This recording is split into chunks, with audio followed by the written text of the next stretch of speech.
Guys, Doug Relosky, everybody. One of my best friends. It's funny, for old heads of the podcast, you might remember Doug.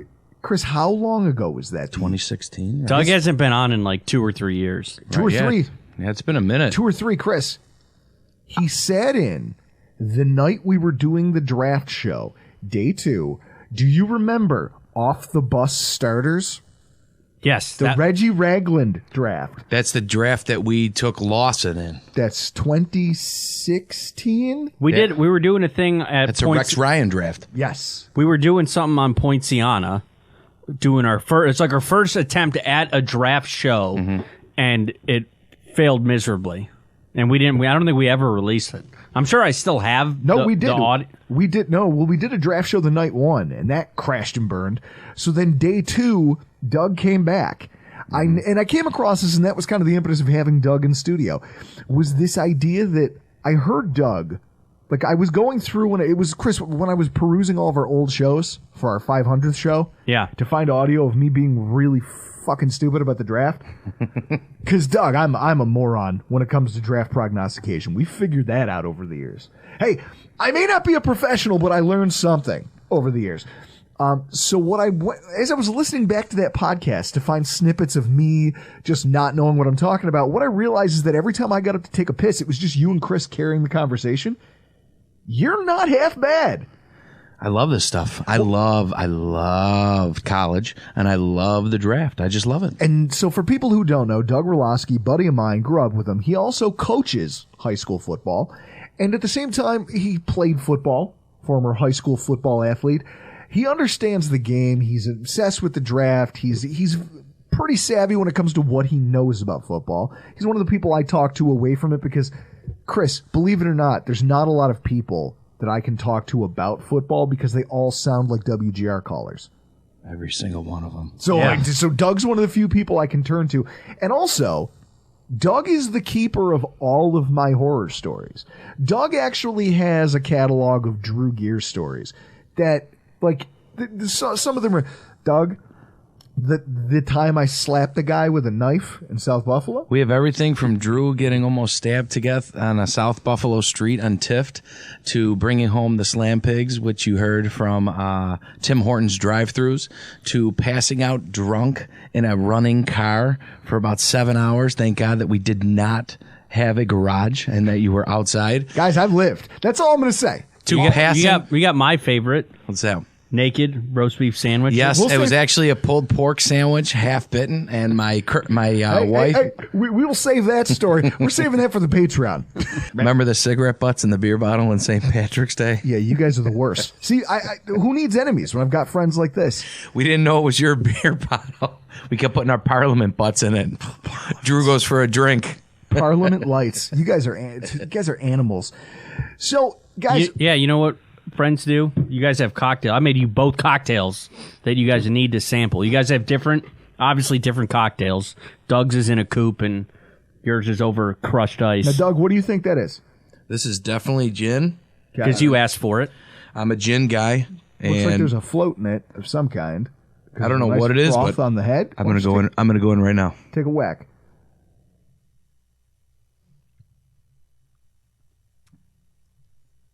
Ooh, that is delish. Now, what do you think's in there? Yeah, because that's the game. It is an original of mine. Okay, so this is what the cocktail aficionado over here is hooked up. Yeah, what do you get in there? There lime in that? No, there's no lime. I don't know what the citrus is, but that's fantastic. Citrus is lemon. It is Whitley Neal's rhubarb and ginger gin with a combination of ginger syrup and simple syrup because the bottle, I have a Liber & Co. Fiery ginger syrup, and it's a little... There's too much kick to it, so I have to do a quarter of an ounce and then put another quarter ounce of regular simple syrup in there, and then Italicus. There is a spice to it. And an egg white. Ooh, that's where the frothiness in the foam comes from. Look at you. Did you shake that up? Yeah, it's an original creation of mine. Look at you. It's called Not Ginger Island I like it. because I kept calling it Ginger Island because there's ginger in there. And then my girlfriend, Jessica, would be like, it's not what it's called. It's not it. It's not the name of it. So then it just became Not Ginger Island. You'd be a perfect mixologist at a classy strip club. You With would. that hair? You would be absolutely With that hair, dangerous. and there sir. would be at least one, like one regular who just came to hang out with Chris. That's it. Like he'd get that one guy, like the guy who you see at the rail at a strip club eating chicken wings at the stage. Yep. That would be the guy that would come and hang out with Chris there. He's the one that the girls know. I ain't getting anything from this guy. Well, yeah, he walks in, they're like, nah, he's good. Right. Well, he's non-threatening. His back is always to the girls. It could be the hottest girl in the world, and his back is to her. He ain't moving because he's talking to Chris. True. Now, I have this drink in front of me now. Doug, it's clear enough. Now, I used to get fooled by this with Chris. I used to think that drinks that were this shade were whiskey. Now, clearly that's too transparent, right? Very true for whiskey. Okay. So, I smell that, though, and it almost makes you think there's a little bourbon in there. A little bit. Now, from the look, it looks like an apple cider drink, but from the smell, it is not. What I find interesting is that there's crushed ice in here. Now, crushed ice is not a thing. Like, anytime he's making a drink with bourbon, he usually uses a solid cube. So, here I am, I'm sipping this, and I'm getting hits of, like, again, it almost tastes like a whiskey. Like, it's got that whiskey, what do they call it? Like, remember that time you and I were going to start a band called the Whiskey Shivers? The Whiskey Shivers, man. You imagine the ass we would have pulled. I mean, now we're both None. married. Now we're both married with kids. None, because we would have been two fat dudes in Hawaiian shirts with acoustic guitars. That's not true. You know what we would have smashed?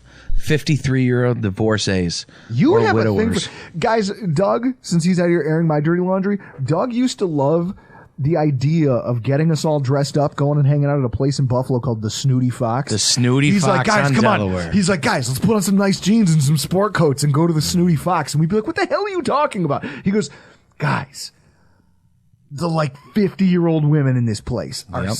It's Doug, you're an animal. You know what it was? It was the 50-year-old woman that were like high school teachers that like just barely crossed the line with their 18-year-old students. And I'm game. Like, I respect that. You know, I like it. So, Chris, what's in this cocktail? Because I'm getting whiskey notes, but it's not whiskey. Because it is whiskey. You're dealing with 3 liquors in there. An ounce each of a Jamaican rum. Okay, that's what's... Okay. Ounce of cognac. And an ounce of... What did I put in there? An ounce of bourbon. So it's like a Long Island, except... And lemon juice, Okay. simple syrup, and bitters. And it's called a Mississippi Punch. Do you understand that you cannot give cognac to an animal like Drew? Like, if Drew has 4 of those, we have issues, like, the rest of the night. If I have 2 more of these, my shirt's coming off. Like, that's it. That's just how this works. Drew hasn't smoked in a decade. He has 4 of those in a night. He's ripping a whole pack of Camel Blues. Oh, shit. All right. Well, Chris, let's get on with the Bills talk. Why don't you hit us with the Bills news update?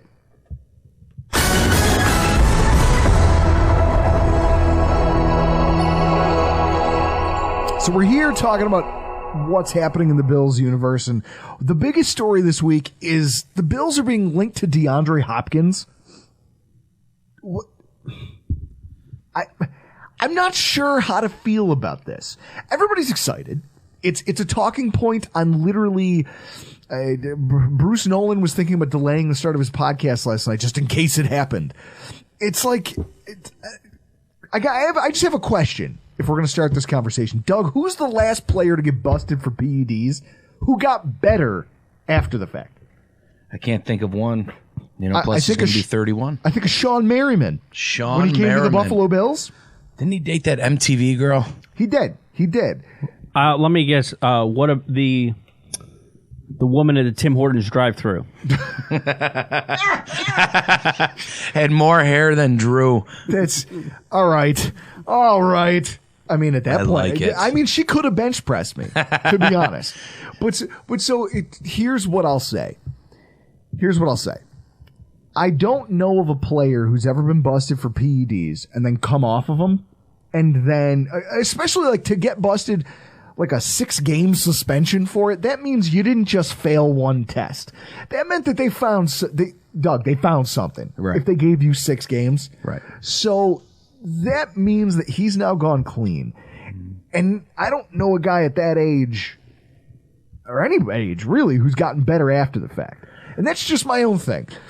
No, I can be talked into Sure, it. Of course, because the idea is a good one, right? Yeah, I can be talked into it. What you believe Hopkins is, right? Like he paired with Diggs gives you a high level pair of X, like an X and Z receiver. Right. It gives you a high level pair of boundary options that defensive coordinators would constantly have to be game planning for, because each one of those guys is going to play 80% of the snaps in most of your games. Especially with the money that they both make. Well, of course. And it would certainly, you'd have to think, pull the safeties out of the center of any defensive alignment. Mm-hmm. Because you couldn't allow those guys to get behind you. Diggs and, like, you can't let that happen. So it really would limit a defense's ability to squat on the intermediate areas of the field. Right. And as a fan, like all three of us in here, we watch every play, we watch every game. I can be talked into it, but the scenario has to be perfect. Sure. Arizona has to keep some of that money that he makes. I believe it's for this year, for 2023. I want to say his cap hits around, it's over $25 million. I know that. So that, first of all, has to be come into play. 2, I don't want to give up too much for him. If what they're saying in the reports that we're reading are Ed Oliver and a third, I don't want to give up that third. Ed, I'm okay with, because he's a defensive tackle. We'll talk about that in a second. Who is a cap hit of the 10.8. You know what I mean? So Chris being... See, Doug, isn't this a professional fuck? Look at this. Now you got a screen where it's up in front of you. Yeah. Hey, can you zoom in on that? Yep. Of course I can. Hell yeah. What do we got for cap hit on him for 2023? Okay, he is a base salary of 19.4. A $30 million. It's a $30 million cap hit. Now So- you can spread. Now you could restructure and spread, but you don't want to do that. You can, 'cause you're but tying up future years. So here you're taking a third right off the bat if Oliver's part of that, because he what comes you're up with doing is 10.8. you're basically saying to Arizona, if you want anything of fucking value, you're eating some of this. Oh, absolutely. But they can't take it all. No. And the Bills have pennies to spend. But beyond the money, this is where I look at. Like, the money is almost secondary for me, because I look at this and I go, I don't know. I watched. See, now this is how shitty my year went last year for fantasy football. I drafted, and also this is how stupid I am. In a year where I won the league, PPR fantasy football league, I won the league. So I had the 12th pick, and I had it on the first. I had the first back-to-back first and second round pick. I needed a running back because of keepers and everything else. Like, I needed a running back. James Conner's the only one available. In the first round, I drafted Josh Allen. And with the next pick, I took James Conner. Now, if I was smart, I would have gone the other way, because you're sure as hell not keeping James Conner. No. But I could have kept Josh Allen in the second round. Now, mind you, I went to the Super Bowl and lost. So, realistically, it doesn't matter. I guess it's shuffling deck chairs. But I watched a lot of Arizona football down the stretch because I needed James Conner to come through for me. I had him as well.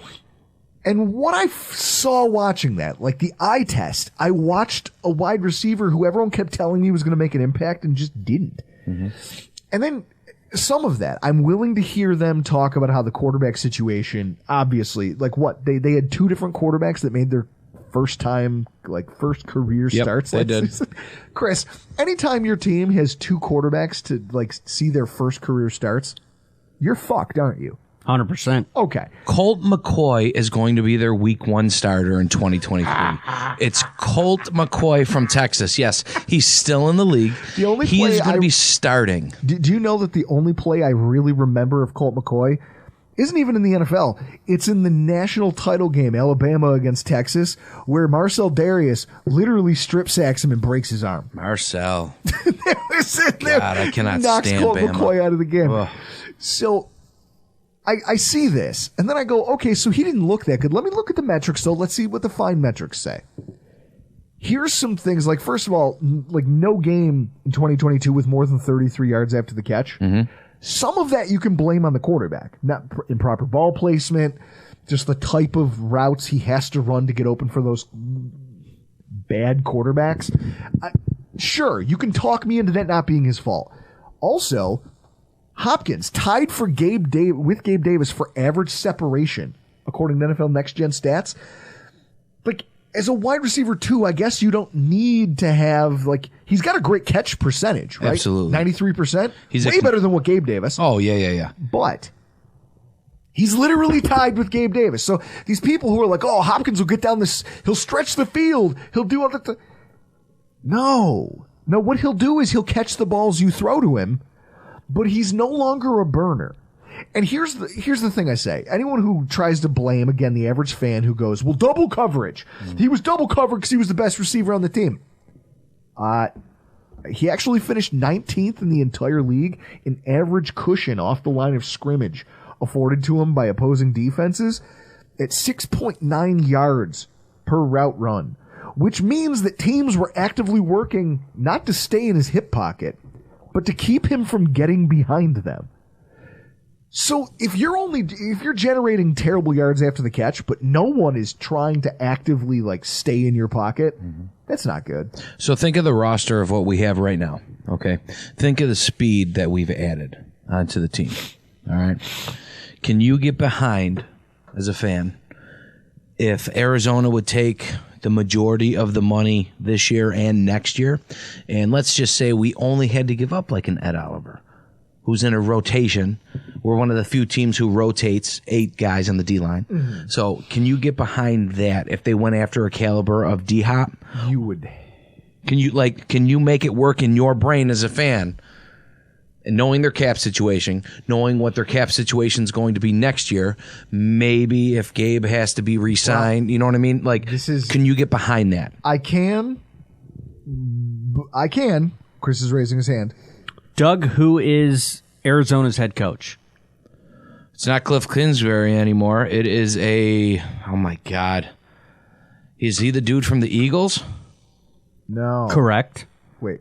Yeah, was he the offensive coordinator of the Eagles? No, that guy went to Indianapolis. The defensive coordinator of the Eagles. Correct. So Ed Oliver, defensive guy, going to a defensive head coach. You could make the argument that they might want Ed Oliver with the 3rd overall pick also, because you have to make the fucking money what he work. That's can all do. I know. That's the thing. That's all this comes down to. All this comes down to is I don't like that his age is what it's going to be at the start of training camp. He's going to be 31 years old. And just look at history. The majority of players, once they turn 31, they start trending down. Sure. Your A.J. Greens, your Andre Johnsons. You know what I mean? Yeah, they but so keep this trending is, down. And so D-Hop's already on his way there. And that's why, again, statistically we've proven it. His numbers show that. What I want to make sure of is if we're making the move, we fucking... The money's got to work, and what you're giving up is the biggest Chris thing. Chris has a look on his face like he has something to say. Oh, yeah. When you get up there in age, what do you got to do? You make a position change. You play linebacker.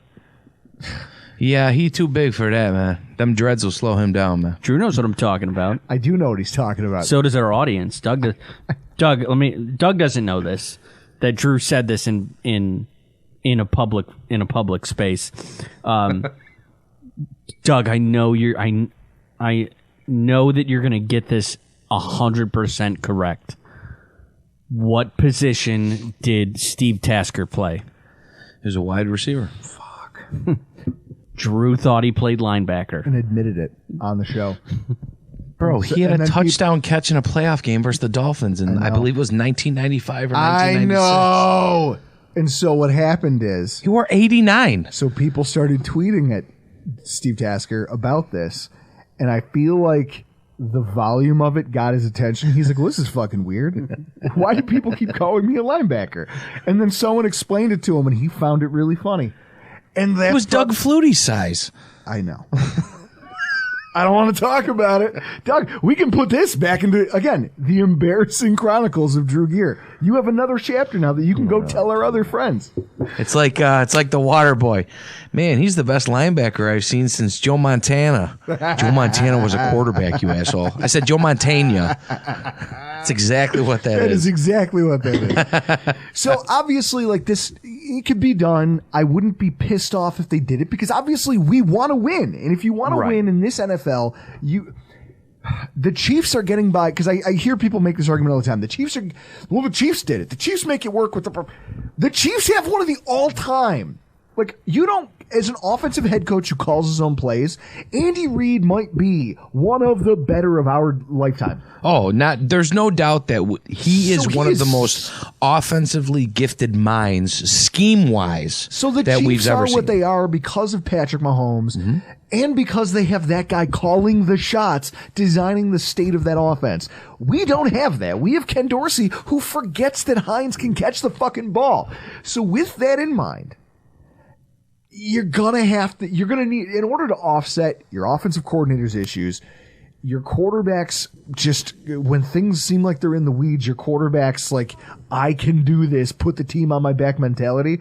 You're going to need to surround him with the most. He's going to have to recreate Miami in the NCAA years. If this team's going to go win a Super Bowl, I feel like that's what it's going to take. So I understand this a little bit. I do. I just needed to not fuck our team for 5 years because you decided to make that move. Well, I don't think it will, too, because he only has next year in 2024 left on his contract. But I don't give a fuck. I'm done talking about this old man with dreadlocks, talking about being a Buffalo Soldier. And that's what keeps doing it, too. It's fucking social media. And that's where we talk about Ed Oliver. Let's change gears here and talk about Ed Oliver. The Bears. What is this trend of players being cryptic about their careers on social media? Like, does nobody have any cojones anymore? No. Chris, have I ever, in the history that we've had a Twitter account, ever, as the kids say, subtweeted somebody? No, you tweet directly at them and then we get blocked. Yes. See Richie Incognito. Wait a minute. I'm 36 years old. What does subtweet mean? What it means is if I were to be like, hey, I know this fuck with a Michigan hat on right now who blah, blah, blah, blah, blah, insert offensive statement here. But I didn't say your name and I didn't tag you in it and I didn't come at you. So now you find but everyone knows who I'm talking about. That's called subtweeting. Well, I called Ross Tucker a carpetbagger. Cause he was being a carpetbagger. And then he mentioned it on his podcast and I felt kind of like, I was like, there you go. Shot across the bow that actually landed. I like that. I like that you're upset by it. Other hacks. Chris, Bill Barnwell has us blocked. He actually tried to shame us. He tried to make us look bad. And when it didn't work, and then, but you know what the worst part was, Doug? After he couldn't squash us in the court of public opinion the way that he thought he could, I made an innocuous jab at his, the fact that he's bald but has sideburns. I called it the equivalent of building a staircase that goes nowhere. And then he blocked us. And I was like, oh, there it is. That's a dude. That's a guy probably who can't take criticism. And if his opinion isn't valued and isn't spot on with the public, he's like, nah, you're wrong. I don't want to hear it. Oh, I also called him out that he has a bunch of teenage interns doing his work for him. I go, this is how I know you're wrong. You don't do the work the way I do. Put your work in. I go, I have the analytics. I have all the numbers crunched. Here's my spreadsheets. Jerk off. What do you have? And then it was the sideburns thing that got me blocked. Yeah. But either way, who do we have? Who's blocked us? Like from media, from sports media specifically? Barnwell, Jay Skursky, Doug Ferrara. Doug Ferrara, because I made fun of him because he just sucks at mock drafting. Well, Jay Skursky's an idiot. No. I mean, he's. I'm sorry. Like I look at all these guys. He's an idiit. I mean, the takes that he gives. Okay, so we didn't come here to slander all of the media. What we came here to do is I come right at people when I have, as the kids say, I say it with my chest. Say it with your chest. What I don't like is that we've entered this era of athletes going on Twitter and acting like jaded ex-girlfriends who are just like, I'm going to post something about the way I feel and it's an ambiguous shot. It may be alluding to something that'll get a lot of people's attention. Girl, and then they Z-snap at you. Like, what the fuck are we doing here? Are we not men? Here's what I think happened. I think Oliver probably caught wind from his agent that, because think about it, he's eligible now to negotiate a contract extension. Absolutely. His agent is probably telling him, hey, I talked to Brandon Beane the other day. He said he has no interest in picking up those conversations until the end of the season, where they know he's going to be a free agent, but then they also have the flexibility to tag him. We know players hate the tag. We know players hate being left in limbo, not knowing what their future looks like. They're human beings too. I could see being miffed when you're a guy who has played what you think is a very high level of football, and you think you deserve more. So I've always said this, like, this is going to be interesting because at a certain point, like, Brandon Beane used to get a lot of applause because it's about drafting and retaining.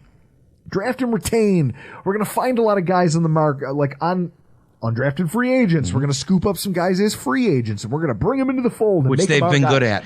And they have. But I've always said that at a certain point, Nice Guy Beane is going to run into this. He's been able to keep these guys because we always had space. That's gone. And now, unfortunately, you as Brandon Beane have to start to play favorites. You have to.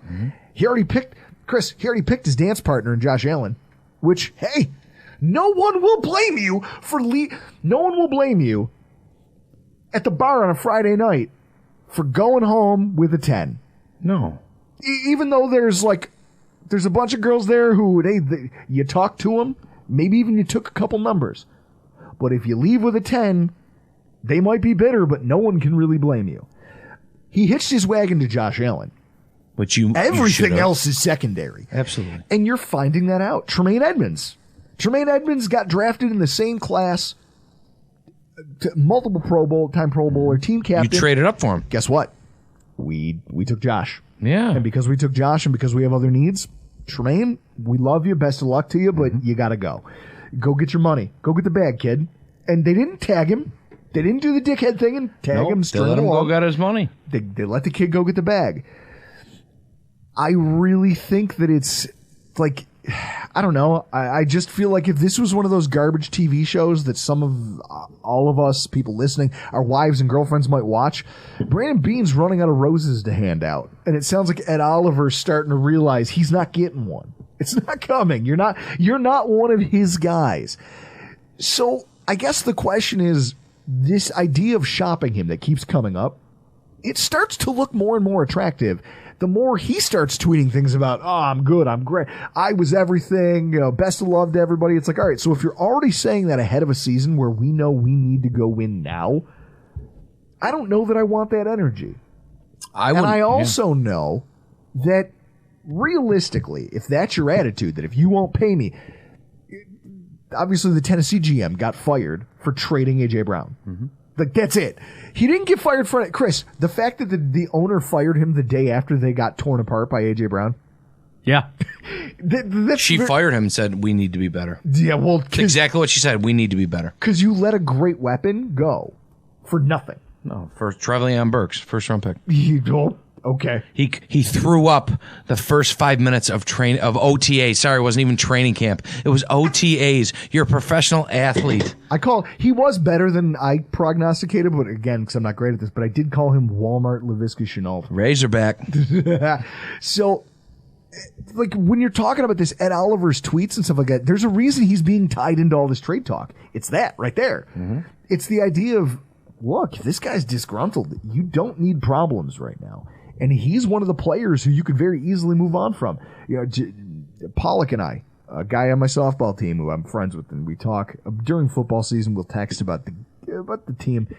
We had an in-depth conversation about how Jordan Phillips plays like the guy we wanted Ed Oliver to be. Sure does. That 3-tech defensive tackle position, there are guys who can do his job cheaper. Like, there are, and it sucks. It sucks to say it like that, but unfortunately, Ed Oliver's opinion of himself and what his fifth-year option pays him, there are guys who could do as well as he does for less money. Well, sure, you would have the same opinion of yourself as well. And I don't hate Ed Oliver for doing that. What do you mean could? I do. I kiss my biceps walking around the house, Doug. He just wants to get paid. You know what I mean? Which I have no problem with that. I would want to get paid. Anyone in this room would want to get paid, and we can all understand that. Here's the 3 problems that Ed Oliver has and that Brandon Beane has. One is that you already said it. He chose to dance with Josh Allen, which, again, these are the problems, and they're good problems, by the way. These are the problems that you run into when you hit on the most important position in professional sports. When you hit on a quarterback and that contract comes up and they are young and they have proven to be in the MVP conversation and can win you a Super Bowl conversation, game-changing, you pay that person. There is no issue about that. I don't care if they would have paid him $50 million a year. There's one team in the entire NFL that can say, hey, holy shit, our Super Bowl hopes hinge on a defensive tackle. Aaron Donald. That's it. There's one. There's one. And he is generational, Hall of Fame. I am going to, don't care if I am double teamed, triple teamed. I am going through you and I am destroying your quarterback. So with that in mind, Ed Oliver's not that. You swap defensive tackles all day. You change them out the way I change underwear. And that's it. And if that's what it takes in order to craft a better team, you go ahead and do that. Yeah. So whatever they have to do on the Ed Oliver front, I'm okay with. I don't care, and I'm not one of those people who think that he'll be missed. I think that there's ways to replace what he does for less dime, and if he has value, if Beane's testing those waters and he has value, then yeah, he might be smart to go figure out what that looks like in a trade for whoever. Whether it's with Denver, whether it's with Arizona, just maximize the opportunity before you lose the opportunity. Because if you're going to let him walk in free agency, then you might as well explore what he's worth right now. Yeah, get the $10 million off your payroll for 2023. Preach, son. Cheers. Look, Doug, we agree on some things. Yeah, Doug, do you have any left of that cocktail? No, I'd love another. That was fantastic. Look at that, Drew. This is I'm chewing my way through this because I don't want to slur my way through the last half of this podcast. This is like a whiskey Long Island. But I dig it. But so the Bills with Ed Oliver with this contract situation, that's all it comes down to is this. If Ed Oliver was a player who made people around him better, I would keep him. 100%. And I would give him an extension, but he's not. You know what he needs? He needs Starla Tulele to get double teamed. To get his sacks. He needs Von Miller to get the double teamed to get his stacks. He needs DaQuan Jones to get double teamed. He needs Jordan Phillips to play like a madman. You know what I mean? Find a 3-tech that needs help. I can find that guy. We are one of the few teams in the NFL who rotate 8 defensive fronts. Sure. We do. We're one of the few teams. So if he's not a disruptor, when these other guys around him are out, if he can't shed that double team, I can't pay you. I cannot invest. So for Bills fans, mad in that, guys, again, you're talking about and this is why he's not a bad player. No, but this is why I love talking to Doug about this because again, Doug's a guy who has to coach children. He's a guy who has to go out there and say, "Listen, I understand what's best. I understand. I have to coach this game." You understand it from that position, which very few people do. Guys who rotate to that degree, it's not a sexy position, are replaceable. Absolutely. You are cogs in a machine. Absolutely. And there's very few guys who you could point to on any team in the NFL at defensive tackle and say, that guy's irreplaceable. And the funny thing is, 3-techs are arguably more replaceable than 1-techs because there are very few guys who can do what DaQuan Jones does. We saw that with Starla Tulele. Yep. DaQuan Jones is everything we thought he was. Ed Oliver goes out and Jordan Phillips comes in, and in fact, we see a little bit more from the 3-tech position. Why? Because you can find that production, whether it's the draft, free agency, you can make this work. I'm confident that whatever they do with Ed Oliver, he'll not only be tweeting about it, but also that whatever decision they make, it's going to be the right one. Now, we got to look ahead. What? This drink has me fucking reeling. Well, it's 3 ounces of liquor. It's just 3. What happened to you? No, you Can don't you not understand. take? Where's the Drew that I lived with who used to pound Max Ices from Wilson Farms and then punch a punching bag in a basement in a 3-level South Buffalo house at 3:37 in the morning? Doug, do you remember that? I remember you coming downstairs to be like, because you drew the short straw. So apparently, Chris, look at that. Do you know what that's from? No, You don't know that's what at his house. Is that what? that's that Poinciana. Is that when Josh Allen threw the 60-yard bomb in double coverage? Nope. To, come on, what was his Nope. name? Give me the fullback's name. Doug. Come on. Doug. Versus Houston. Nope. What was that I from? refuse. I refuse to talk about it. The fucking Drew Patrick knows. DeMarco.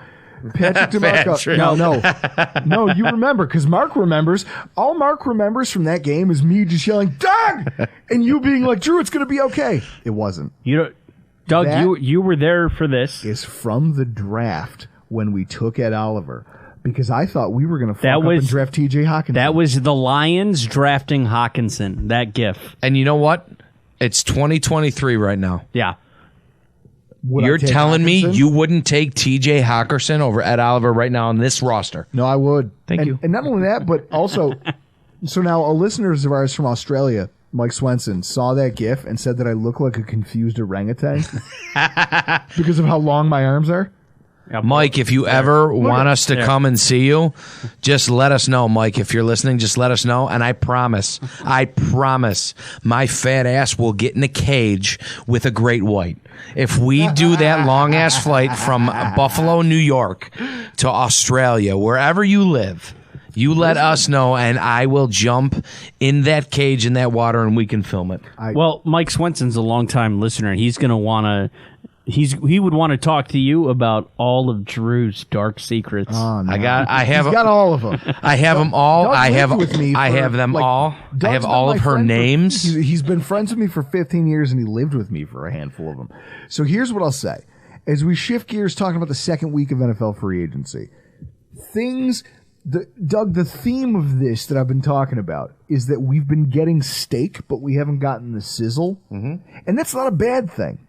They're not making moves that are sexy, but they're making moves that seem to make sense, or at least as much as one can, in terms of rounding out the roster. So let's break this down. Who's the guy they signed today? His name got is David Edwards. He Okay. he was a starter for the Rams when they did win a Super Bowl. I believe he's appeared in about over 50 games, but he started 40. 2 concussions last year kept him out of a lot of games. Yeah, last year he was out. He was a starter on that team that did win the Super Bowl. Also, first 2 years in the league under Aaron Kromer. Yes.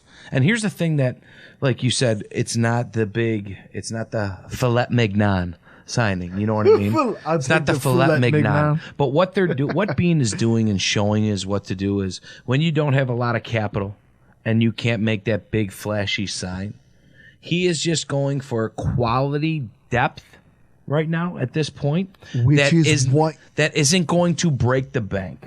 Yes. You know what I mean? And that's the smart way in doing it, because, again, we don't have what I said earlier. When you're paying that guy, you can't go out and make the flashy signing. And You look at can't. the teams that have. Like, you look at the teams that really go for it. Like, you could be the Rams, and you could say, fuck it, I don't care about picks, I don't care about cap, fuck all of it. And you could be Les Snead, and you can trot out year after year after year, trade away draft picks. Year after year after year, just give away all your cap space. And then you can field the team they fielded last year and will have this year and for the next year. They won a Super Bowl in L.A., and that's great. They did. They captured the market's attention. They did. Now that same market, like this is where it's all a big PR stunt. We need to win in L.A. We don't, I'm sure it's coming from the owner. We don't give a shit about the future. Let's win now. Now your team's not going to be competitive for 5 years. Oh, they're going to be absolutely atrocious this year. So what's going to happen is that all the goodwill they bought with those local fans, you're going to lose it all, but they're not going to remember. I mean, What have you done for me I go back to Philly. Peterson wins Philly its first Super Bowl. Everyone's fired up. They're fucking screaming. There's Nick Foles has a statue, bro. Nine- Chris, Nick Foles has a statue. 9 people died Get out of here. Celebrating that Super Bowl, according to the Philly police blotter. 9 people fell off of traffic lights and cracked their heads. Imagine being a 36-year-old man and your parents have to get that call. God forbid, a wife and kids. Not Frank Reynolds. Your husband, not Frank Reynolds. Your husband's dead. How? Well, he fell off a traffic light in the middle of, and that's it. Like, but 9 people died. Yeah, no. Peterson was a local hero. Or should have been. 2 years or 3 years Fired after? 2 years later. 2 years later, yeah. Because the team was awful. Right. Because What they have you put done all for their- me lately? They pushed all their chips in the middle and then resigned themselves to being bad for 4 years. Right. Bean doesn't want to do that. No. Bean wants to massage. He realizes that it takes a lot of luck to win a Super Bowl. So you keep your team as competitive as possible, and you just wait and see if the stars align for you to make your run. Mm-hmm. That's the way. Like, that's the Colts model. Like, I'm always going to be here. I may fall short in the playoffs year after year after year, but I will be here every year. And if you guys all fuck up or something bad happens to you, I'm in. I'm in like Flint. So the move to get this guy, Dave Quessenberry, won't move the needle for a lot of fans. I mean, I'll breeze through this, but Chris, I'm not mad about it. I joked a few weeks ago that Bobby Hart will absolutely have his flat earther ass back on this roster. He'll be here at training camp, no doubt. And I think they fall in love with certain depth players, right? Like Brandon Bryant and Eli Anku. These are 2 guys who no one should know their names, except they've been on the Bills now for 2 to 3 years apiece. And then you watch the game, right? Like, they could have kept churning that part of the practice squad. Instead, they said, we like Brandon Bryant, we like Eli Anku. We're going to hang on to these guys for multiple seasons. And then that Baltimore Ravens game rolls around, and they have to bring in Brandon Bryant, and you watch him go out there, and on a critical 4th down play, he's the guy who sparks it. Yep. That's what they do. They found a way to develop and cultivate those things. And He's our Zimmerman punching out the ball in New England and Cam Newton. They fall in love with certain developmental type practice squad players and backup types. But that's not a bad thing, because realistically, if you're good coaches, that can bear fruit for you later. Mm-hmm. You're taking guys who nobody else wants and you're turning them into something that you think, hey, nobody else wants them, but they'll work for me. That's where McDermott if I can sand them and shape them. That's where McDermott should get all the credit in the world. Yes. He is absolutely excellent and just a perfect tactician at turning into those guys that no one else wanted and getting production out of them. Like your Levi Wallace, who was a walk-on for us. Stuff like that. Like, who was the guy that ended up going to Carolina? We ended up trading him there, the defensive end. Big dude, dreads. Oh, they Jesus. loved him. Oh, the pterodactyl. Yeah, they loved him. Daryl Johnson. Daryl Johnson. There he you just go. didn't. He wasn't a consistent of pass rusher, but he was a special teams player. He was an athletic freak. But those are the guys that he can get a lot out of. So to bring you circle around to your previous point, why you paid an Oliver over $10 million? Oh, exactly. When you can get 2 other guys to do it for half. So then I look at a guy like Dave Quessenberry. Like, he's a depth option that they clearly like. He played in almost every game, or he was active for most games. Starting experience for the Bills at both tackle spots. Yeah, he started 3 games for us last year. He played in 9 games. Now this is what I'll say.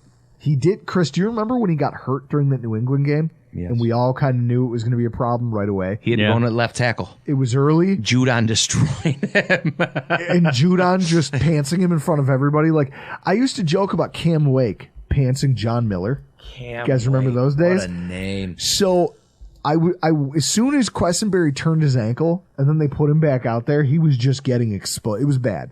But, like, four sacks, 18 pressures. I'd say that if Brown wasn't one of the league's worst right tackles last season, Quessenberry's play would have looked like the replacement level play that it was. Quessenberry wasn't terrible. No. And so with that, he's a guy I'm happy this guy we signed today, the offensive line, once again, it's shoring up, putting NFL caliber bodies, guys who have been in the league, guys who have experience. They don't like rookies, and it makes sense because I think that, for people who go, oh, he sucks at drafting. Bean sucks at drafting offensive linemen. Well, here's what I'll say. Find me a GM who hits on every offensive lineman. Go talk to Tom Telesco out of the fucking Chargers. Do you know know how snake-bitten that man is. He's been drafting offensive linemen for a decade, and he's failed. Who was the guard that he drafted in the first round? Then the Bills ended up having him, and then we cut him. I have no idea. Oh, my God. Lamp. Yeah, that's Lamp. it. It's like, look, I think Lamp was a second-day pick, and everyone was shocked he fell. But it doesn't matter. It's like, look, this is hard to do. Absolutely. So with that, I mean, I look at that, I think it's a good pickup. Damien Harris. I've already heard so much about this that I almost don't want to talk about it, but we have to. We're a football podcast. I'm a guy who's half in the bag now off the paint thinner that Chris put together over It's called Mississippi Punch. It's punching me right in the liver. The Bills didn't move on from Devin Singletary. Okay? It's exactly what I said when we drafted him. He's going to be here for the length of his contract. Bean did say that. Bean is in this area of the running back position is high value, low cost. So I'm going to draft people.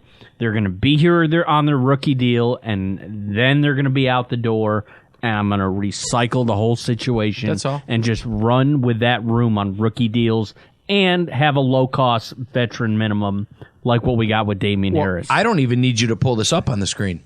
Did you see his deal? This is Damien Harris. Remember the New England game that we went to in the windstorm? You know what his base salary is for this year? He doesn't even pull it up. It's 1.75. That's it for that. Keep it coming. I can get behind that every year. That's totally fine. Get next guy up. They could do that every year for the next decade and be successful. This is what I'm saying. They didn't, and Chris, I've got a drop coming up here that I hope you have loaded on the tablet because it's going to... It is. Oh, I got it. Don't worry, I got it. Like he does with nearly all of his skill players. Being extended an offer, right? Like this is how he operates, and you're hearing it now. Like last year was the first time you heard players talk about it. He extended an offer, and at the same time, do you think that offer was worth much of anything? I mean, the deal that Singletary signed in Houston has no term. It's just a 1-year deal. To be the second dude. So obviously Buffalo didn't offer that either. The Harris deal illustrates that they knew that they had chump change to work with, and thus probably made the same offer they made to him. They just recycled it and made it to Harris. I mean, I have this hilarious mental image, right? Brandon Bean walking around with one of those old school change belts. Like the change dispensing belts, just catcalling NFL agents from the backseat of a limo. And he's just holding his phone up, rattling quarters at him. Come on, sweetie. Don't be a bitch. Let's talk some numbers here. Like, I love it. In the end, the Bills were most likely and they made it clear. We're casting a wide net. You're one person we're talking to. Here's our number. If you think you can get better, go get better. If not, they've done it to Cole Beasley. They did it to Levi Wallace. They did it to. They've done it to too many players. Dude, they did it to Poyer. Yes. If you think you're worth more, we want you. But if you think you can do better, go find it. Yeah. And this is why I love Bean's approach, and it's how you get here. And then you think about what Bean said last week about needing a bigger back. We'll definitely add more depth. I mean, you're really talking about right now, just a couple backs on the roster. So we'll continue to add there and look for, different skill sets that you're alluding to. I hear what you're getting at. Yeah, we'll monitor that and totally aware that we got a couple guys that are around 200. So yeah, we'll probably add somebody that's a little heavier than that at some point between now and training camp. As Brandon Bean from his press conference Thursday on free agency day. Over at BuffaloBills.com? Yes. Yeah, it's where you can go to get the whole thing. Doug, he told us all what he was doing, and nobody listened. Like, you should have expected something like this. Now, Harris is the kind of... the reason that I play this is because, Chris, he tipped his hand. And it's something that we're going to get to, especially with the next player we're about to talk about, but he said what he wanted, and he went out and got it. And that's exactly... he's done that since he's been here. Another drink? Absolutely. Doug? Chris? Yeah. When you're done, do you want a beer in the meantime? We still got a little of this left. A little high noon. Fucking high noon. We'll get another one for the next show. All right. So here's Don't judge high noons, Drew. I heard that sarcastic shit in your voice. Don't you dare judge it. They're vodka sodas. You haven't drank vodka soda at a VFW? Nah, you know for a fact. You know for a fact that you and me got drunk at a VFW in Maryland and we lost a 60-year-old man. Chris, that's not even an exaggeration. And this is after, God rest his soul, this is after the 60... Gordy, this one's for Gordy, you. the G-Dub. This is after the 60-year-old man pissed his pants at a bar after drinking 2 bottles of Kettle One. And I went home with his son back to the hotel. Me, Jim Frank, his son went back to the hotel. We drank at the hotel bar, and then we all went to our separate rooms. He fought a guy at a Chevy Chase bank in Maryland in the parking lot. You and our buddy Davini had to go find him. You had to go find him in a cab. Hilarious. Like this, guys, it's a whole thing. Doug, like I said, Doug has all the catalog of our debauchery and our crazy stories. Deep dark. Harris is a player here on our roster that I want to root for because he's been productive. And well, like I'll leave it to the Oscars over at WGR to turn around and go, well, actually, when you think about like, fuck you guys, first of all. Second of all, like all of you people shitting in the idea of the signing, the reality is that no one's saying he has to be better than Devin Singletary. No. The reality is he replaces what Singletary gave us For pennies on the dollar. for half the price. Like, that's it. I don't give a shit if his short yardage numbers are only marginally better than Singletary's. Every fucking year they bring a running back to camp, a veteran running back, and they stash some on the roster who never see the light of day. Matt Breida, Duke Johnson, TJ Yeldon. They're going to bring a fourth guy in. Chris They're going Ivory. to. There will be more, guys. Those of you who are mad at this signing, just wait. Just wait till they dig somebody off the scrap heap. Sean McDermott loves 4 things in life. Winning football games, clapping, Gettysburg. Now, I don't know that for a fact, but he strikes me as the kind of guy who would stand out there and just like Pennsylvania? like staring at the battlefield at Gettysburg, like one tear just slowly rolls down his face. Like, I don't know. He just strikes me as that kind of guy. And marginalizing veteran running backs. Yeah. So for everybody yelling about how Harris isn't better than Singletary, shut it, nerds. He's half the price. He's just as effective with more touchdowns. I don't want to hear it. There's nothing wrong with spending your money there. What is wrong with that? Now, There's nothing. What we alluded to earlier, we were talking about we're not listening when Bean talks. The release of Isaiah McKenzie. Chris couldn't find the audio. I may have directed him to the wrong place. We opened last week's show with a clip of Bean talking about the state of the middle linebacker position. What you should have done is just directed to all of the times I've shit on him on this podcast because Yes. I've never been a fan. Okay. But Bean said last week, he said it. No one had to. Like, he's out there talking about everyone Bills fan was talking about the linebacker talent that was available in free agency. They're like, and Chris, did you or did you not watch them get more desperate as the days went by? They're like, well, at least there's this guy. Yeah. Okay, so all the big names are gone, but at least there's Drew Tranquil, there's Denzel Perryman, there's this guy, and then they all came off the market, and the Bills were never rumored to be in on any of these guys. Like, that's it. If you're all upset about that, then you're not hearing the man when he speaks. Like, the guy literally was talking and used the name Balin Spector when they talked about who might help solve the middle linebacker problem. You don't talk about a special teamer and a practice squatter in that conversation if you're going to spend money Right. at the position. So with that in mind, I think a lot of people aren't listening. And he tipped his hand because he used the quote that they have redundancy at the slot wide receiver position. That's it, redundancy. That should have been everyone's like, hey, something's going to happen with Isaiah McKenzie. A part of me thinks that's why, Chris, remember his press conference that day was supposed to be at 1 o'clock and it wasn't until 5 o'clock? Yeah. A part of me believes that that's why it ran so late. He was probably still negotiating because the next day, McKenzie was going to be due. He was going to be due a bonus. Yes, it was. Yeah. And he's probably talking to his agent going, listen, take a pay cut, stay with the team. McKenzie thinks he's worth more. His agent doesn't want to. Okay, then you're going to make me do what I got to do. I already signed your replacement. As he's going to Indy. Yeah, I already signed your replacement. And so I guess his release, I mean, do you blame them? McKenzie hasn't been without opportunities. For Chris, who just shits on him because he doesn't like him, I've applied a little nuance to this scenario. He's had plenty of chances. He got here in 2018. Yeah. People forget that. He got cut by the Broncos. Yeah. The Broncos cut How him. many? Yeah, he had as many chances as you did with Tim Hortons. Jimmy Hose. the wildebeest. Here's what I'll say. Again, that lady will fight all of you if she was here right now. You keep talking smack. She would have beat all of us up by now. McKenzie arrived here in 2018.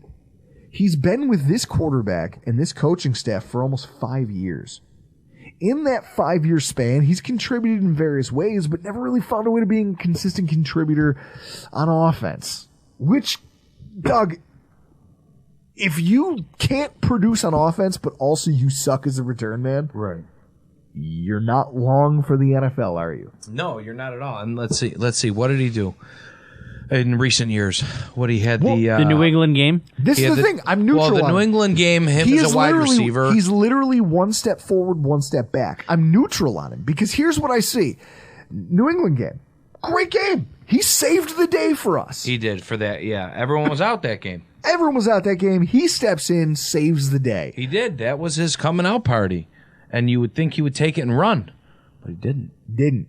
So if I want to go backwards, like all of the good things he's done for us, Kansas City game week 6, trips over the goal line.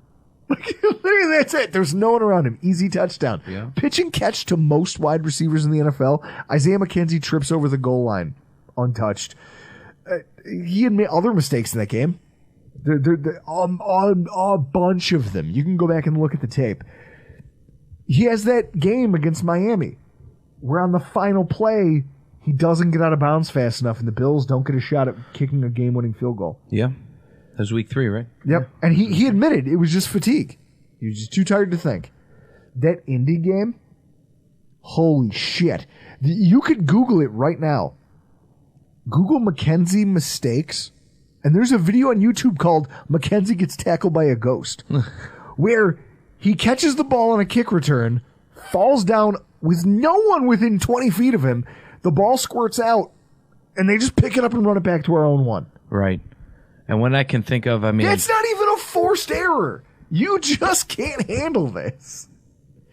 Doug, the guy's not good, right? no, he's You're not average or below average. You're not a Super Bowl contender if you're relying on guys like that to fill significant roles for your Right, team. and that's why Bean is going this route, signing these guys who aren't going to break the bank, but they're going to be giving the opportunity that McKenzie's been given the opportunity. That's it. And McKenzie, you he's got your hoping, shot. and Bean is hoping to hit on one of these guys for cheap. Why wouldn't you? I think that's a great strategy to go You're for. starting over back to 2018 when we started with Isaiah McKenzie. You're bringing in a Deontay Hardy and saying, listen, this seems like a robust contract, but you've at least proven more. Right. You've proven more as a returner than when we found Isaiah McKenzie. You've proven more as a wide receiver in terms of your separation statistics and all these other metrics that let you moneyball some of these decisions. Here's your opportunity. Stay on the field. Stay healthy. Let's go. Let's go. And for Isaiah, it's like, look, man, I don't hate you. No. In fact, I love the fact that he owns a barbecue joint down in in Miami. Florida. Yeah. And I love the fact that GoLongTD.com has the happy hour segment. I was there for Isaiah McKenzie's. I got to ask him, like everybody who attends gets to ask him a question. Mm-hmm. I got my 30 seconds with Isaiah McKenzie, and the only thing I could ask him, I go, are you a brisket or a ribs guy? I go, because they are two different types of people. What do you say, Ribs? He said brisket. I was like, yeah, you're my dude. There you go. He's a great guy. Yeah, there's nothing wrong I wish with him the best, but he's but just, there again, his can't count release on not him. only freed up cap space, which everyone was prognosticating, but again, when Bean speaks, sometimes there's a lot of GMs who will say things, Doug.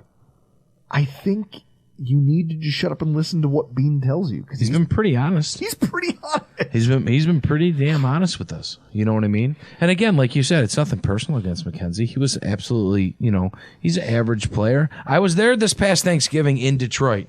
He had a huge game. Yes. He did. He picked up 4 first downs. He had a big touchdown catch. He was fantastic. But when you don't bring that element, the New England element, the return for a touchdown on a punt versus Miami at the end of the season, when you don't bring, I don't need that every week. But I need it more often than not. When you play 17 games, I'm expecting you and the opportunity that you've been given to show up and show out. Probably, I think 10 games is fair. Sure. I think that's very fair for that kind of player. But when you're giving me 3, Chris, I'm going a different option. you going to cry yourself to sleep tonight that he's not on the roster? No. And Who then, do you remember? Number 6 and number 19. I go number 19. Who switches to 6? What an asshole. and then there's the addition of wide receiver Trent Sherfield. Now, this is a good one. Like, if anyone wants more of a reason to root for this guy in a Bills uni, go head over to golongtd.com and read Tyler Dunn's profile on the wide receiver. He wrote it on March 10th ahead of the free agency process. People only recognized him last year, but he's been in the NFL for 6 years. Yeah, this was his, the Miami, I believe, was his 3rd team. Yes. His mental and emotional journey, like as his coach is like it's interesting to read his trek through the NFL. Like, coaches in Arizona being brutally honest that despite outplaying damn near every wide receiver on the roster in his preseason, his 2nd year with the Cardinals, as an undrafted free agent, the GM essentially told the staff that he expected to see his recent wide receiver draft picks on the field. Talents that he hand-selected to complement his new number 1 overall quarterback. You can see that world, right? Where a GM absolutely. goes, hey, I don't give a fuck who plays what. You put my draft picks on the field because I have an ego. Right. And I need to be right. Do you know who the GM was? In Arizona? It's Steve, do you know who I am? Keim. No, Steve, we don't know who you are. You look like you ate Fred Durst. You leave him alone with his he's got a nice beard, no hair up top. But hey, come on, man. He looks like he ate Fred Durst.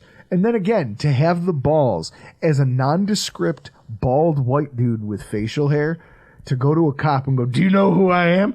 No. You think before every draft they listen to All In Together now? I would taser you on principle if you asked me that question. There's a reason I'm not allowed to work in law enforcement. But beyond Drew with a gun. Drew the gun. Chris, what's more terrifying than Drew with a gun? I don't know. Drew at Tim Hortons at 2:30 in the morning. God, I hate both of you. All right. So you have Steve, do you know who I am, Keim? Do you know who those draft picks were, Doug? And do you know why this whole Trent Sherfield story is so funny? The picks were Hakeem Butler in the 4th round. I don't think he's in the league anymore. No, he's not. Thank you. He actually only has like 2 seasons of NFL statistics. Andy Isabella. It's a little white dude, right? Failed. Yep. Had a couple good games. That was it. Keyshawn Johnson. That's right. The same Keyshawn Johnson currently sitting on the Bills practice squad. So you can tell how well that went. Yeah. Fuck Steve Keim. Sherfield was the only one of the 4 wide receivers we just talked about to score a touchdown in the last 2 seasons. And he had only 2 last year. But he also was 3rd fiddle behind Hill and Waddle. He's a really interesting player. And with that in mind, I'm excited, but admittedly, like, it's not, like, this isn't my softball team, where literally, like, I think the only prerequisite to play with us is that you got to be a good guy, and you don't mind drinking cheap beer out of a South Buffalo suitcase, which for those of you who are unfamiliar with the nomenclature, is when you take a contractor bag and you put all of your belongings in it and you carry it down the street. This is a contractor bag full of ice, because Mark Smith is lazy and was like, well, I don't want to take a cooler to the bar and want to have to drag it home from the field. But think about it. Say you're just a regular fan, you're listening to the show, and all you do is you watch football on Sundays, and that's it, and that's as far as you go. You're taking it. Bean is taking a chance on a guy for under $2 million. For under $2 million. So there is no risk here. No. If it does not work and he ain't the guy, you swang and missed. So what? He played 3rd fiddle, like I said, behind Hill and Waddle. You're paying him under $2 million. He has speed. Again, he runs a 4.45 at the combine. He has speed. He has what is Bean like? Bean really doesn't like the rookies to be counted on. He'll take one or two. You know what I mean? But this dude has experience. He's going to be 27 years old when he starts the year. You know what I mean? He's been in playoff atmospheres. He's been going for it to try and get a division win. So it's not like he's coming off the bench or a practice squad, stuff like that. He has the experience for less than $2 million a year. And so, I mean, it is easy. You know, it's easy to take a look at Sherfield's numbers from 2022 and kind of assume, like most things are when people are a fan of him, they're probably skewed a little bit by that ridiculous 75-yard touchdown catch that opened up that San Francisco game, which they lost. By the way, I just want to point out that they lost. But it does stand to reason, who is Trent Sherfield? Well, what does he bring to the table, and how does he help the 2023 Buffalo Bills? We can sit here and postulate about it, but, Chris, I'm not exactly the smartest guy in the world when it comes to projections, right? No, you're not. You've all heard my draft content. It's why we have so many guests. Luckily for me, I happen to have a friend who covers the Miami Dolphins, and he's here with us tonight. You know him. You love him. Mr. Alf Arteaga from 3 Yards Per Carry. How are you, sir? I'm doing great. Are you? Are you, though? I mean, I'm pretty much, I'm in suspended animation until this draft period starts, because everybody's just talking about right tackles, and today the whole team was watching DJ Fluker, of all people, working out at the Alabama Pro Day. So there's not really much going on right now until draft day. You're just counting your cap space and you realize there's none left. So everything that's going to happen is going to happen after the draft. So there's essentially nothing to talk about in Dolphin land right now. I mean, the Bills are in pretty much the same spot, but that won't stop our lunatic fans from screaming into the ether about all the people the Bills need to still sign, and the fact that we should be trading for DeAndre Hopkins, and also we should be signing Odell Beckham Jr. too. In fact, let's go build the Harlem Globetrotters and just ask them all to take $1 million a year. You know, let's just do that, right? Like, that makes sense, because this is Madden. That's how that works. Here's what I love about Alf Arteaga, folks. For those of you who don't know and don't listen to our AFC's roundup shows, 3 Yards Per Carry podcast host, lifelong Dolphins fan, incredibly knowledgeable about football. Also, he's petty just like we are. Go ahead and ask that loser LG Sports Betting. Alf, are you still on that guy? Yeah, and the funny thing is that he thinks that I'm like following all his bets. So all I did is I scheduled a tweet every Monday calling him out and calling out his terrible record. And he thinks that I'm on him like every Monday, right? Mm-hmm. I'm not.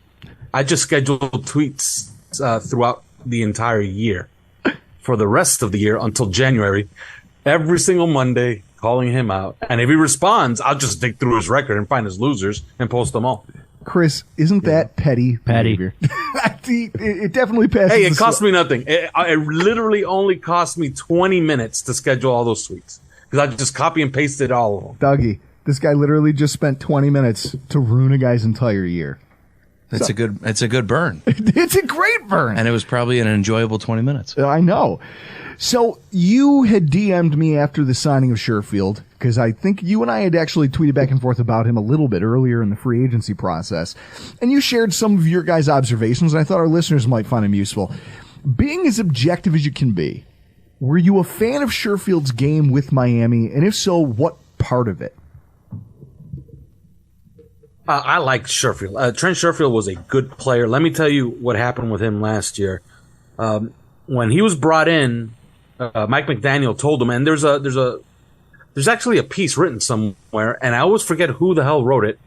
But whoever wrote it, got it from firsthand knowledge from Trent Sherfield and Mike McDaniel, so it's corroborated both ways. So all of this is true. And Mike McDaniel told Trent Sherfield, "Look, come on, and for the vet minimum, and there are no politics here in Miami. Like, we can't promise you that you're going to take over Tyreek Hill's or Jalen Waddle's spot. Like, those two spots belong to those two guys. But wide receiver 3 is absolutely open. There are no politics. You can win wide receiver 3. Coming into camp, he quickly had a great camp, and he was he was flashing every single day. And going into the season, he was sharing time with Cedric Wilson. Cedric Wilson hurt his ribs against the Buffalo Bills week 3. And Trent Sherfield took over this spot for the rest of the season.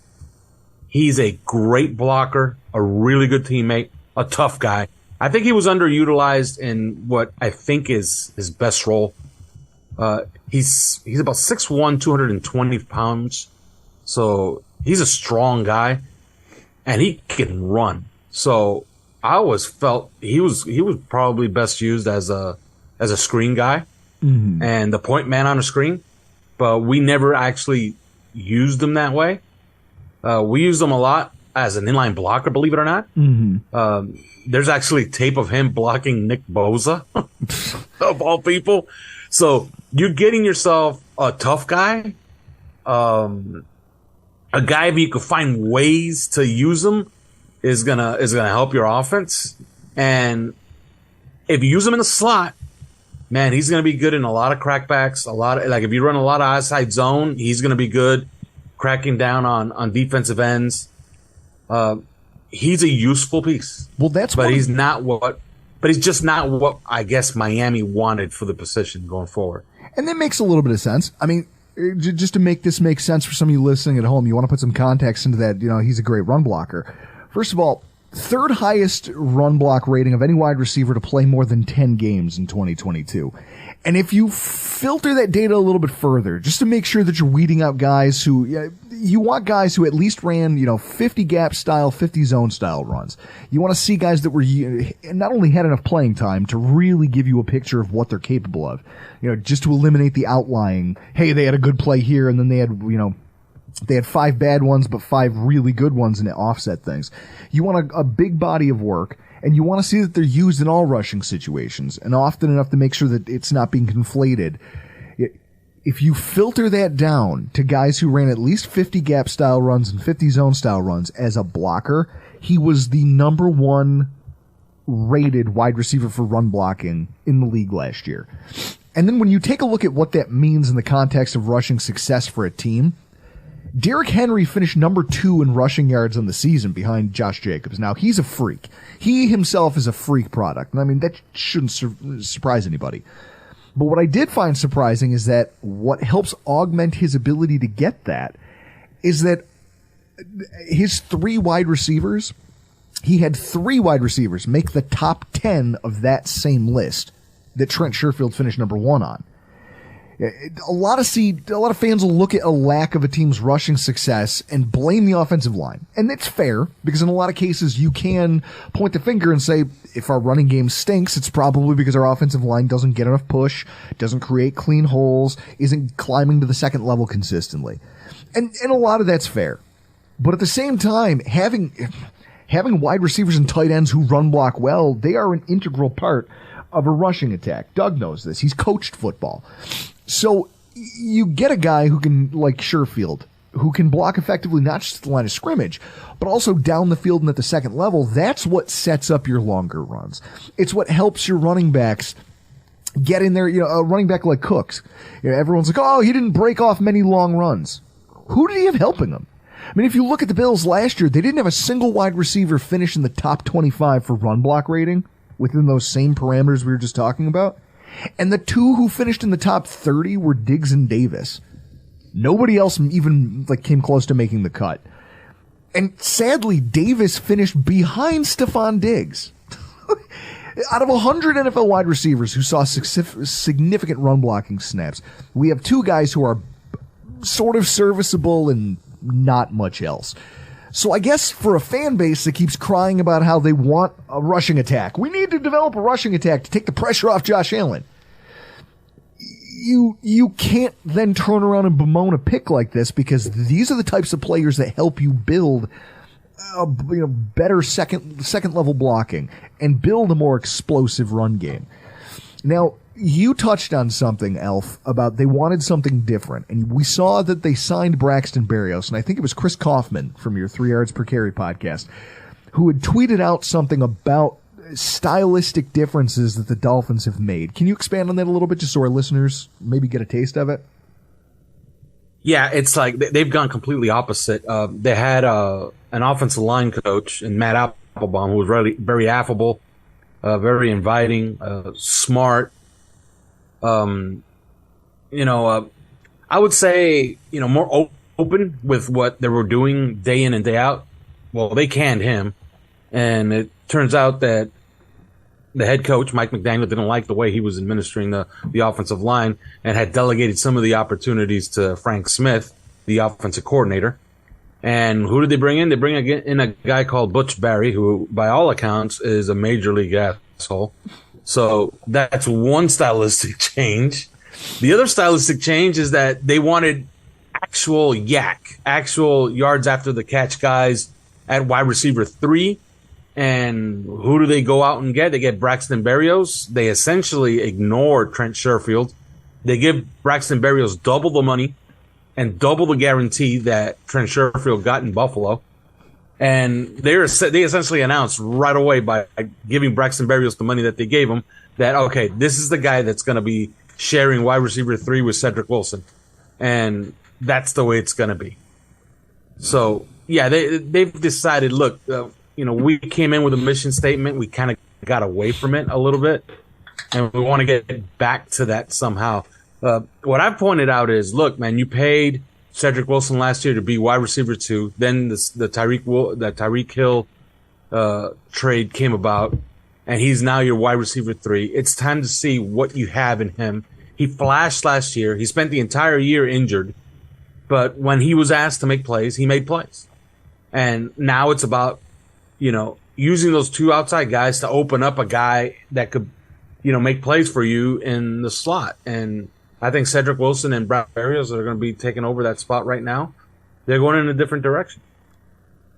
See, and that's an interesting pivot. So at first they started with a big body guy that they thought, like, okay, because realistically, and that was one thing Bills fans, I think, first saw. They said, oh, man, we're going to get a legitimate yak player. And it's like, well, wait a minute, that's not Sherfield. That's not exactly Sherfield's game. He strikes me more of a...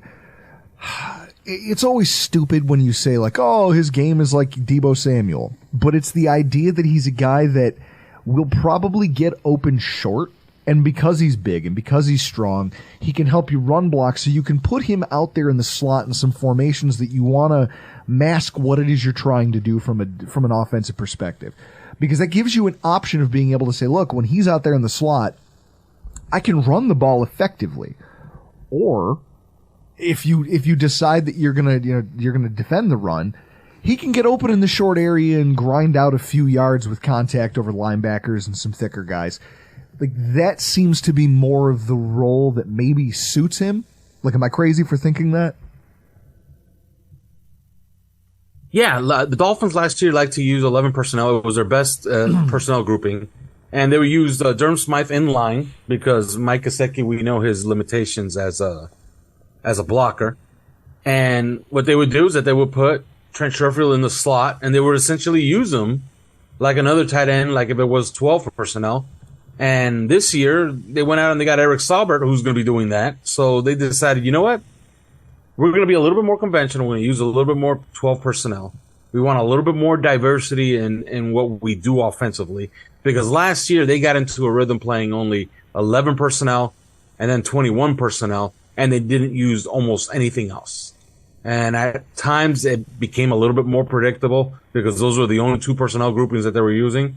So now that they added Eric Saubert, they could use him as a true tight end, maybe even in line, maybe even in the slot, and not have to use a gimmick, although he's a good player, like Trent Sherfield. So they were hiding a lot of their run sets by going out there in 11 personnel and making it look like they were going to throw the ball. Yep.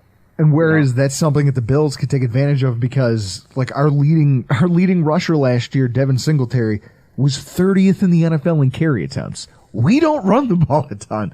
So your defense by default is saying, okay, we're going to put out a light box, and we're probably going to assume that you guys are throwing more often than not. That alone would help mask that. Plus, when you throw Trent Sherfield out there, now, again, it's just something that it's just one more thing for defensive coordinators to have to think about, but it's also something that can help our offense execute in those moments where they do decide to run out of 12 or 11 personnel. Because let's face it, Isaiah McKenzie wasn't blocking nobody. I don't know who in the slot on the team could last year. So this will definitely help the Bills in that regard. Elf, you know I appreciate you. You know I love getting together with another petty son of a bitch just like us and talking about football. We're getting into the thick of draft season, which is where all of your content really does become more accessible to fans from any fan base, really. Why don't you tell everybody where they can find all your work? You could go on our Twitter account, the number 3 yards per carry, and you could get our podcast anywhere you get your podcasts, iTunes, Spotify, anywhere. And it's also the same name. It's the number 3 yards per carry. Alf Arteaga, 3 yards per carry on Twitter at Alf_Arteaga. So, Doug, after hearing Alf and I talk about Sherfield a little bit more in detail, like you were already in on him from the start of this. Mm-hmm. That has to help the way fans should think about this, right? Like especially in terms of what he talked to us about off air. Absolutely. Like the whole being able to manipulate a defense. That was probably the most interesting thing he said, and I wish we had gotten it on the pod. He said, he goes, you could use a guy like him in 11 personnel, which admittedly the Bills run a ton of, to manipulate a defense because now, and it was something your ears perked up at, was that you as a defensive coordinator are now forced to put one of your better tacklers in the slot. Your small coverage guy, right? Like when Deontay Hardy lines up in the slot, he's a small guy. Mm-hmm. He's quick, he's shifty. You could put a guy with good foot speed, good moves, average physicality in the slot, and you could probably get away with that in trying to cover him from that position. Right. When you put Trent Sherfield in the slot, you have to bring your big boy pants. Yeah, because a normal NFL linebacker can't cover him. No. He can't cover that speed. So, and that's one thing that if you're a defensive coordinator. Did you fucking turn into Delilah? Why are you whispering? I'm not. Am I whispering? Yeah, you're How's this? Is this better? Guys, this is Doug Relosky. I'm spinning smooth jazz over at WJYE. Next on What stage. are you, fucking Kevin Massari? Next on stage. Did I say that out Cinnamon. loud? Did I say that on next? Well, here, like I said, here's the thing. If you're like a defensive coordinator, what's the one thing you can't coach? The one thing you can't coach is speed. So Yes. you have to take that into effect when you're scheming against a team. Speed and who has physicality combined are dangerous. You can't do it. You cannot do a linebacker on this guy, just like you cannot do a linebacker on a guy like a Gabe Davis. You're going to lose. Mm-hmm. Well, it's why he's been so productive up the seam in his entire career. So adding Sherfield gives you another option that just kind of opens up your offense. Weapons. I just feel like this gives them opportunities to go 4 wide. It gives them opportunity to, expand your playbook, expand your arsenal. Realistically, Chris, every one of these moves that we've looked at today and that we've talked about and that we've looked at over the last 2 weeks, there's not a single one of them that somebody would go, oh my God, this is in the same stratosphere as the Von Miller signing. Not a one. At the same time, every single one of them makes the Bills a better team, don't they? Yep. In that way, I don't know how anybody could complain about it. I'm really excited about where this team is heading, and I'm really dreading the show that we're about to record because it's going to be all about the draft and setting the table, and we're going to have to talk about mock drafts. And Doug, I'm already, like, I see what you're doing over here on your laptop next to me. You're doing a fucking mock draft.